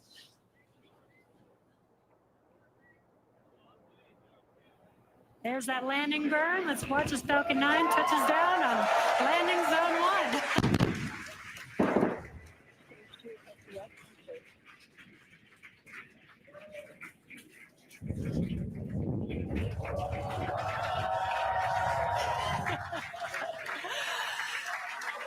And the crowd here is excited to see Falcon 9 touch down on landing zone 1. And now that the first stage has made its way back to Earth, we're about a minute away from the second engine cutoff, which we're expecting around the 9-minute mark of today's flight. We're continuing to get good call-outs, and Dragon and all of the systems on the vehicle are performing as expected. Just over 8 minutes into today's flight, traveling more than 21,000 miles per hour. Terminal guidance. Hearing good call-outs. We're about 30 seconds away from that second engine cutoff, and then shortly after that, about a minute or so later, we will have orbital insertion. SpaceX Dragon, Shannon. SpaceX copy, Shannon. And that call out there for Shannon, and that is the call out for Shannon, Ireland, which is the final abort stage for the second stage off the coast of Ireland. Standing by for a second engine cutoff. And back shutdown.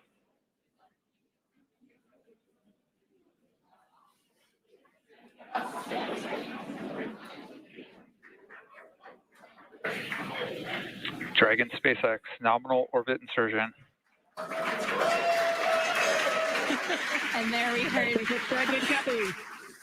we heard confirmation Launch of escape system disarmed. good confirmation of orbital insertion. Crew-10 is now well on their way to the International Space Station following a 9.5-minute flight uphill. Now, the second stage is preparing for Dragon separation here, which should happen shortly. In about 10-15 seconds is what we're expecting. And we're preparing for stabilizing the second stage so that we can have a smooth separation. And there you can see on the left-hand side of your screen, the crowd is going wild. There on your screen, you can see that Dragon separation, that second stage making its way. And Dragon is now flying free. 10 minutes into today's flight, that was about a minute after we had that second engine cutoff and orbital insertion. It looks like a good separation, good rates. Dragon now flying free. There on the right-hand side of your screen, you can see some first images of Crew-10 inside the Dragon Endurance spacecraft as they're now successfully in orbit. Dragon, SpaceX Chief Engineer on Countdown 1. On behalf of the entire Falcon team, we thank you for flying with Falcon and wish you a great mission. Over to LD. It was an honor flying with you this evening. We wish you well on your journey and give Crew 9 our best. Thank you for flying SpaceX.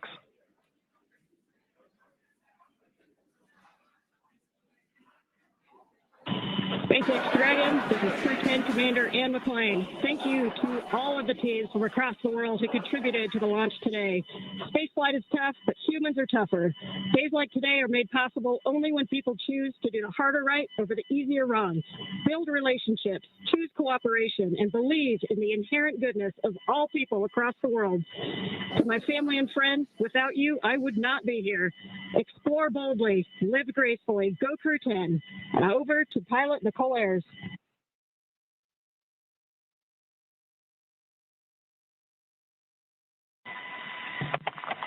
Pilot Nicole Ayers again. We're not the first humans to get to orbit, and we wouldn't be here without the bravery and hard work of those who have paved the way for human spaceflight. We now get the unique perspective of Earth without borders and get to revel in the connectedness of humanity. I would be remiss to not once again acknowledge those who helped me get here, to this wonderful view and this perspective, to the teachers, coaches, fellow officers, fellow teammates, Raptor Nation, to my friends and family that encouraged my dreams from the start. Thank you. I wouldn't be here without you. This is Mission Specialist Takuya Onishi. I want to say a huge thank you to NASA and SpaceX, especially the Falcon 9 team for the successful launch, and we are looking forward to a smooth ride to the International Space Station. 日本の皆さん、たくさんの応援ありがとうございます。9年ぶりの無重力の感覚をかみしめてます。これから先の ISS への宇宙の旅、楽しんでいきたいと思います。I will now hand the mic over to Mission Specialist Kirill. Thanks a lot to NASA and SpaceX for this wonderful ride, and I want to say a couple of words in Russian. Пользуясь такой чудесной возможностью, хочу поздравить с 65-летием со дня начала подготовки первого отряда.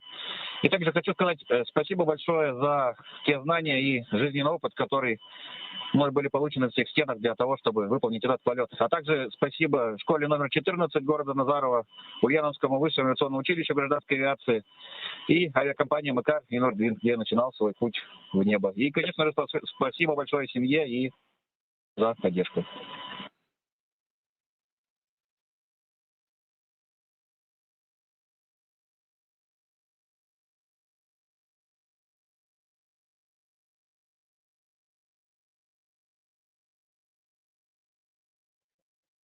Thank you, Crew-10.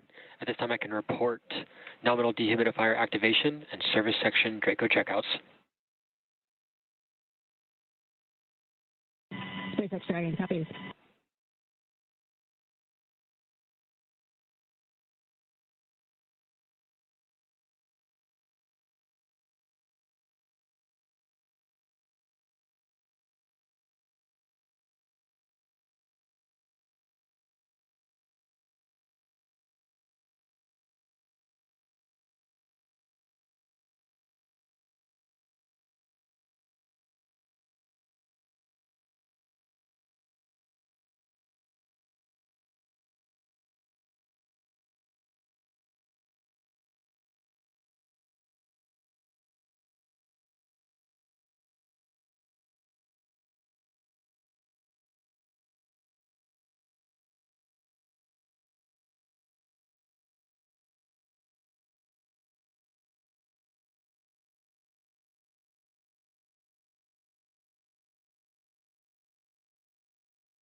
And such great words from Crew-10, as well as the core here in Hawthorne and Mission Control.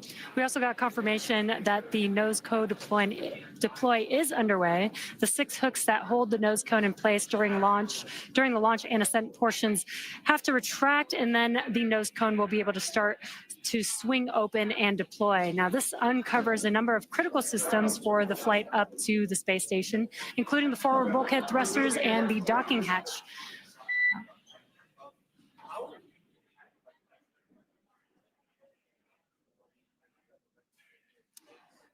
Just pausing in case there were going to be any comms. And we did have good confirmation, good checkouts of the 12 Draco thrusters around the service section. Now, 4 to go after we get the nose cone open, and then the ECLIS, the environmental control and life support system, activated inside of Dragon. Now, soon the crew will be able to get their visors open and get out of their suits and settle in for the ride to the space station. And now we're just waiting for confirmation that the nose cone has fully deployed with all of the hooks open. But just to recap a little bit, we did have a successful liftoff of Crew-10 about 18 minutes ago at 7:03 p.m. Eastern, 4:03 p.m. Pacific. And following an approximately 9-minute ride after liftoff, we had that orbital insertion, and Dragon and Crew-10 were flying free and well on their way to the International Space Station. They now have an approximately a 28-hour journey before they do reach their destination of the space station, and that docking is targeted for tomorrow, March 15th at 8:30 p.m. Pacific, 11:30 p.m. Eastern, to the forward-facing port of the station's Harmony module. Between now and then, Dragon will perform a series of burns as it catches up to the space station, and that first burn will be a phase burn about 30 minutes from now at 4:52 p.m. Pacific, 7:52 p.m. Eastern. And the nose cone is about 75% open at this point. Human spaceflight has come so far in the last 5 years with Dragon. In addition to flying people, SpaceX's Dragon spacecraft also enables researchers the opportunity to fly critical science to orbit. And so far, SpaceX and Dragon have carried over 1,000 research experiments to and from low Earth orbit, both to the International Space Station and on our free flyer missions. From DNA sequencing to 3D printing studies enabled by Dragon and the space station tests Dragon and the space station test a variety of technologies, systems, and materials that will be needed for future long-duration exploration missions. Now, every mission yields critical science and research and learnings that help make life both on Earth and in space better. And flights like today's help us continue to lay this foundation for our future among the stars and continue our mission to make life multiplanetary. Once Crew-10 does arrive to the International Space Station, they will, of course, partake in some additional science and research. They will have over 200 experiments that they will contribute to during their time aboard the International Space Station. Again, we're just standing by for confirmation that that nose cone has fully deployed. And we may also get some additional look inside the cabin of the crew. As we patiently wait for those views, we are trying to see if we can get some views. We were seeing some views from the second stage. This looks like it might be a view from the forward. Dragon SpaceX, nominal nose cone opening and forward bulkhead Draco checkouts. SpaceX Dragon copies and confirm nominal E-course activation and go for visors. And there we heard confirmation that the nose cone has fully deployed and that the crew is now able to lift their visors. And there, again, we're seeing some views inside the Dragon Endurance spacecraft with Crew-10 on their way to the International Space Station. Affirm, you are go to open visors. Copy. Great calls there. They're go to open visors, which means that shortly they'll also be able to get out of their suits and get comfortable for the entire ride on Dragon to the International Space Station. And from left to right on your screen, there's Roscosmos cosmonaut Kirill Peskov, NASA astronaut Nicole Ayers, NASA astronaut Ian McLean, and then far on the right-hand side of your screen is JAXA astronaut Takuya Onishi. And there you can see that they are in microgravity as their tablets are floating around there. They do have them attached to a little string that helps allow them so that, you know, as they're strapped into their seats, they don't lose their tablets. We're now just over 20 minutes into today's flight following that successful liftoff at 7:03 p.m. Eastern, 4:03 p.m. Pacific. There you're getting an over-the-shoulder view between the commander and pilot, so Ian McLean and Nicole Ayers.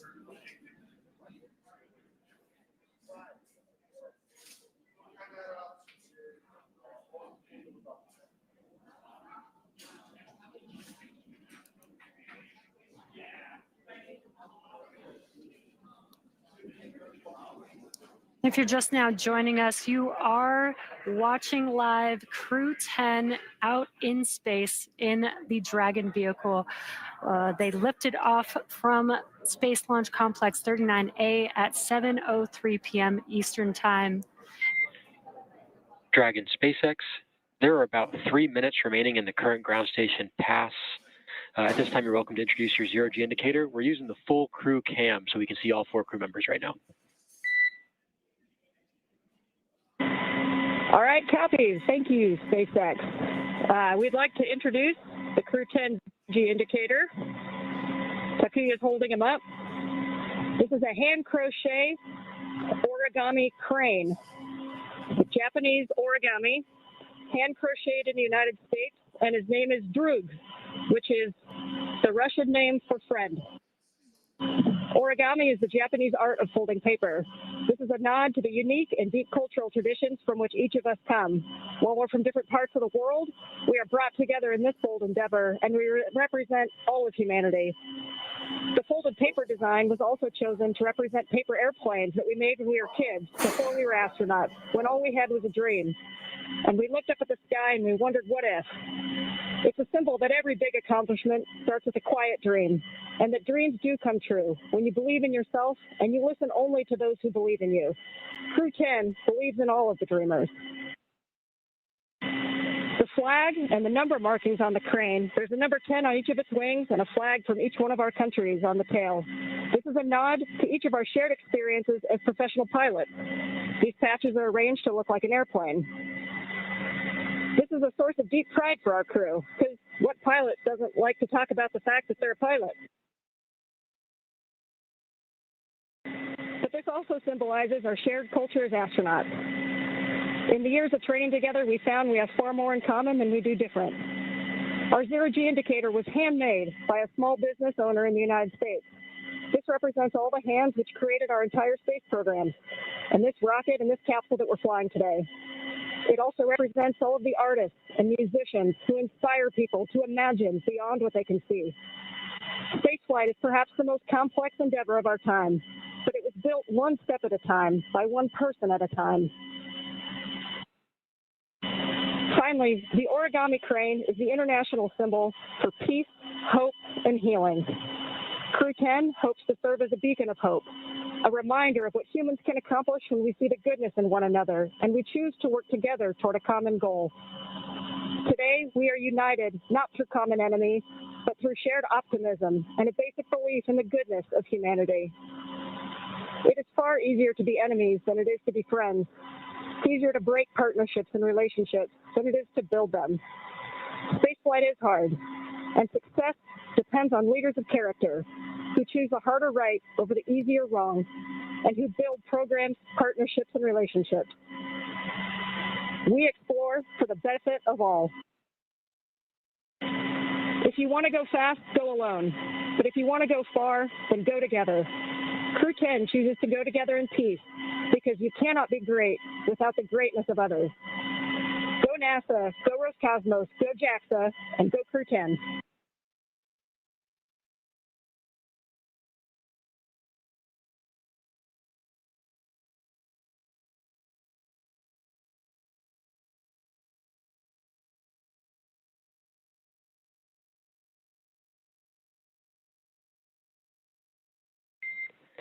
Dragon SpaceX, we really appreciate those words, Ann. Thanks for introducing.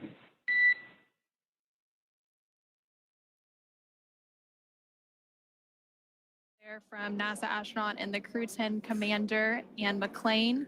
And again, Crew-10 comprised of McClain along with NASA astronaut Nicole Ayers and JAXA astronaut Takuya Onishi along with Roscosmos cosmonaut Kirill Peskov are now safely in orbit following an approximately 9-minute ride after a liftoff at 4:03 p.m. Pacific, 7:03 p.m. Eastern from NASA's Kennedy Space Center in Florida. The crew now has an approximately 28-hour journey ahead of them before they reach their destination, the International Space Station. Again, docking is targeted for tomorrow, March 15th at 8:30 p.m. Pacific, 11:30 p.m. Eastern to the forward-facing port of the station's Harmony module. Between now and then, Dragon will perform a series of burns to catch up with the space station, and that first burn will be taking place around 4:52 p.m. Pacific, 7:52 p.m. Eastern today. And those were some great words about the zero-G indicator. Very incredible. Human spaceflight has come so far in the last 5 years with Dragon. In addition to flying people, SpaceX's Dragon spacecraft also enables researchers the opportunity to fly critical science to orbit. Now, so far, SpaceX and Dragon have carried over 1,000 research experiments to and from low Earth orbit, both to the International Space Station and on our free flyer missions.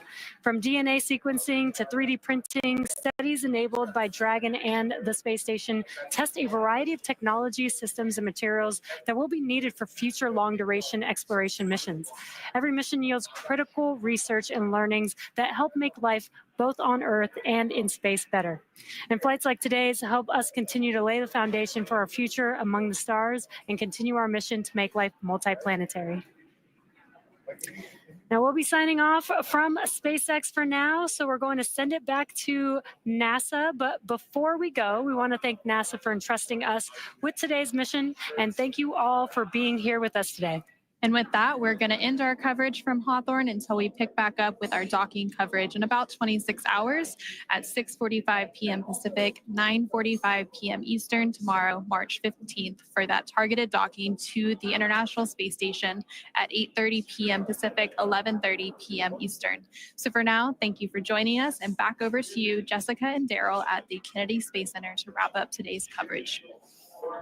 And welcome back to the Kennedy Space Center in Florida, where we just watched Crew-10 lift off from Launch Pad 39A. The crew is now en route to the International Space Station. I'm Daryl Nail. This is NASA astronaut Jessica Meir, who just watched one of her close friends and many friends, Crew-10, go up into space. And I'm wondering what that moment was like for you. Well, I will tell you, it is a moment that you never forget. I am so excited right now sitting here thinking, especially of Nicole and Kirill, because that first time experiencing prolonged weightlessness is something that they will never forget, and they will be talking about it for years and years for the rest of their lives, just like I recounted my stories here tonight.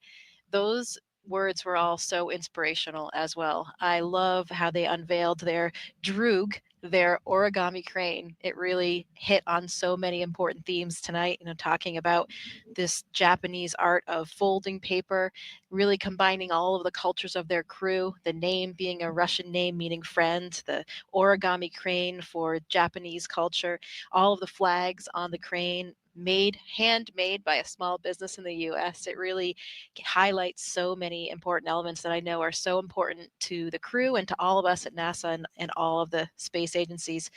Ideally, really in summary, highlighting the representation of peace, of hope, and of healing, and that we are all truly stronger when we work together. So thank you, Anne. Thank you, Crew-10, for those incredible words. I think that there's a lesson there for all of us tonight. We are exploring for the benefit of all. And Crew-10 believes in all dreamers. Thank you for highlighting the words of Commander Anne McLean as well. Crew-10 will become part of Expedition 73, briefly with 72, but then 73 when they arrive on the space station. NASA's Megan Cruz joins us now with Megan Everett, Deputy Chief Scientist of the International Space Station. That's right, two Megans here. And I want to talk to you about, we obviously have another crew en route to the space station. How is the research that's done on the ISS different from other research at NASA? Yes, well, first, thank you for having me. It's always my pleasure and very grateful to get to talk about science in space. And so, like you said, the space station is a national laboratory, and it allows us to look at things in microgravity for extended periods of time. We can put things on the outside of the space station where they experience extreme temperature changes and exposure to radiation in that extreme environment. And we also get these very unique perspectives of the Earth's surface. And so together, these things allow us to look at things like theories in quantum physics and answer questions that we can't answer with laboratories on Earth. We can look at human health and how that we can get astronauts to explore beyond low Earth orbit, as well as promote human health and answer questions related to diseases that we can't do on Earth. And it also allows us to expand commercialization in low Earth orbit by some of our in-space manufacturing. And in addition to this, it's just this really cool collaboration of international partners and scientific cooperation that we see on the space station. Yeah, obviously a unique platform, and we do all that we can to really utilize it. So how does what we learn on the space station help us here on Earth? Can you give us some examples about that? Yes, I love that question, because one of NASA's big mission objectives is to figure out how we can do science in space to promote human health here on Earth. And one of the things we've been really successful with on ISS is looking at stem cell research and organelles and how those relate to specific diseases like cancer. And we also look at protein crystallization, and so we can grow very uniform crystals in space better than we can on Earth. And these crystals are really important in pharmaceutical drug development. So together we can look at disease progression and how we can better treat those diseases with new pharmaceuticals in space. That's great. You did also mention human health and researching, what it could mean if we go farther and farther into the universe. How are we doing on that research? What are we learning? So we've used ISS as a test bed for exploration beyond low Earth orbit for a long time, and we continue to use that, and we will all the way through end of station.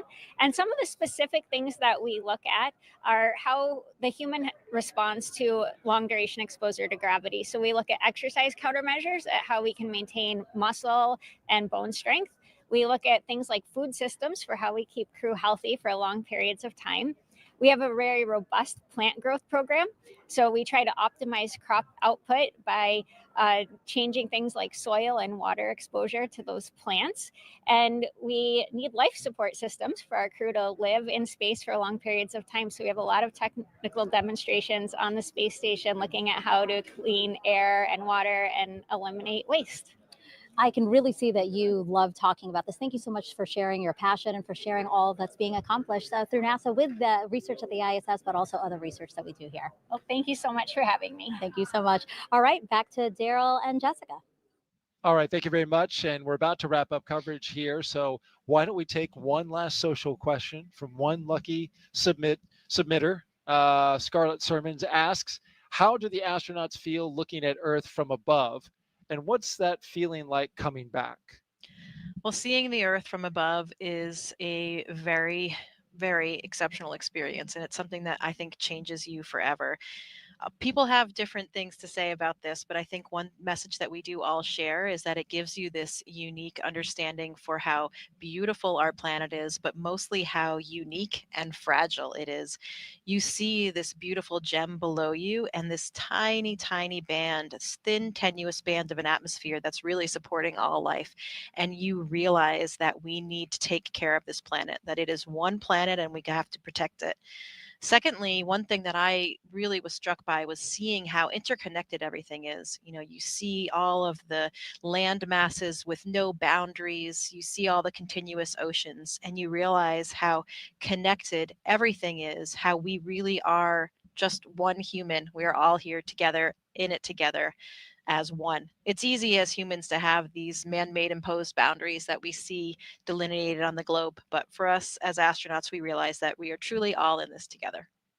Well said, Jessica, and let's go ahead and end it on that.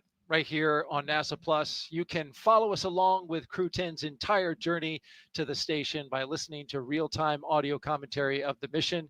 Just scan the QR code that you see right there at the bottom of your screen, or if you're watching us on your phone, you can just do a screen grab and then click on it later. Crew-10 is on course to arrive at the International Space Station around 11:30 p.m. on Saturday, believe that's going to be March 6th. For 15th, rather, March 15th. On-camera coverage of docking and arrival will resume about 2 hours before it docks on NASA Plus. And of course, that's always a big moment when the crowd, comes together on ISS. Yeah, absolutely. You have to have a lot of patience because you get to ISS, you dock, and then you have to go through these pressure checks to make sure everything's okay. And you're just waiting to get to the other side. And it's an incredibly special moment when you come through the hatch, you float for the first time for 2 of them, and you get big hugs from all of your friends and colleagues that are up there already. And I was impressed by what Anne says, once they do this together, they are, and you've mentioned this a couple of times, like forever brothers and sisters. When she sees those fellow astronauts in the hallway back in Houston, there's always a big smile that comes across her face. Yeah, it's a bond that you have forever, spending that time in space together, having that shared experience. It's something as astronauts we want to share with our friends and family, how it feels, what it's like. And it's hard when they haven't experienced it. But with other astronauts and other cosmonauts, you have this instant special bond because you all have that shared experience together. And when they return, they will come full circle with the rest of the astronauts, appropriately so on Pi Day. Just had to get that in there. One more time, 314. There you go. Well, I want to thank you, Jessica, for joining us. You were here for Crew 7. You did Crew 10, 2 launch attempts. It's a lot of work. We thank you for it. It's been very special. We hope that when you go on your mission and we are watching you and documenting your trip, that you'll throw us a little love somehow towards the camera, give us a wave, something. We will be rooting you on. Absolutely, Daryl. It's been such a pleasure to be here sharing in the excitement for Crew 10 today. Go Crew 10. Go Crew 10, go NASA, go SpaceX. And an important reminder about upcoming launches. NASA and SpaceX will return to the ISS in late April with CRS-32, a resupply mission launching from Kennedy, and then Crew 11 several months from now. Again, a huge thanks to all of us, for all of us, from all of us, to you, and to our guests for joining us today. But most importantly, thank you for watching. You can keep up with any Crew 10 updates to this mission using the online resources you see on your screen just there below. For everyone here at NASA and SpaceX, and for Jessica Meir, I'm Daryl Nail. Have a great rest of the day. We leave you now with a look back at highlights from suit up to liftoff. Crew-10 is getting suited up, ready to go. Time now for the traditional card game. Crew-10 walking down the hallway. And here they come, taking their first steps outside as they prepare for their journey to the International Space Station. And we are off. The crew on their way to Space Launch Pad 39A. And McLean, Nicole Ayers making their way into their Dragon spacecraft Endurance. And here come our mission specialists down the crew access arm, Takuya Onishi and Kirill Peskov. There they are rotating back. Dragon, SpaceX side hatches closed. Ignition and lift go SpaceX, go to Crew-10.